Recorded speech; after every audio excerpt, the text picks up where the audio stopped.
Cloud seeding ഉപയോഗിച്ചാണ് UAE മഴ പെയ്യുന്നത് എന്ന് നിങ്ങൾ കേട്ടിട്ടുണ്ടാകും. എങ്ങനെയാണ് കൃത്രിമമായി മഴയുണ്ടാക്കാൻ സാധിക്കുക? എന്തൊക്കെയാണ് അതിനായി ചെയ്യുന്നത്? മരുഭൂമിയായ UAEയുടെ കാലാവസ്ഥയിൽ മഴ പെയ്യുക എന്നത് അത്യപൂർവമായി മാത്രം നടക്കുന്ന ഒന്നാണ്. അതിനാൽ തന്നെ ശുദ്ധജലക്ഷാമവും അതിരൂക്ഷമായിരുന്നു. ഇതിന് പരിഹാരം അന്വേഷിച്ച് പല വഴികളും ഗവൺമെൻറ് പരീക്ഷിച്ചു.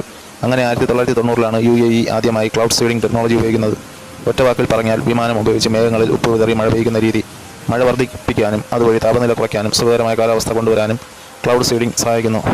ഈ രീതി വിശദമായി നോക്കിയാൽ സാങ്കേതിക വിദ്യകൾ ഉപയോഗിച്ച് കാലാവസ്ഥാ നിരീക്ഷണത്തിലൂടെ ഈർപ്പം കൂടിയ മേഘങ്ങളെ കണ്ടുപിടിക്കുന്നു. അടുത്ത ഘട്ടം വിമാനം ഉപയോഗിച്ച് ഈ മേഘങ്ങളിലേക്ക് ഉപ്പ് വിതറുക എന്നതാണ്. പ്രധാനമായും magnesium, potassium chloride, sodium chloride എന്നിവയാണ് ഉപ്പിൽ അടങ്ങിയിരിക്കുന്നത്. വിമാനത്തിൽ ഘടിപ്പിച്ചിരിക്കുന്ന ഫ്ലയറുകൾ ഈ ഉപ്പ് മേഘങ്ങളിലേക്ക് വിതറും. ഉപ്പിൻ്റെ അംശങ്ങൾ കൂട്ടിമുട്ടുകയും ഈർപ്പം ആകർഷിക്കുകയും സാന്ദ്രീകരണം നടക്കാൻ വഴിയൊരുക്കുകയും ചെയ്യുന്നു. അങ്ങനെ മഴ പെയ്യത്തക്ക വിധം ഭാരമുള്ള ജലത്തുള്ളികൾ രൂപപ്പെടും.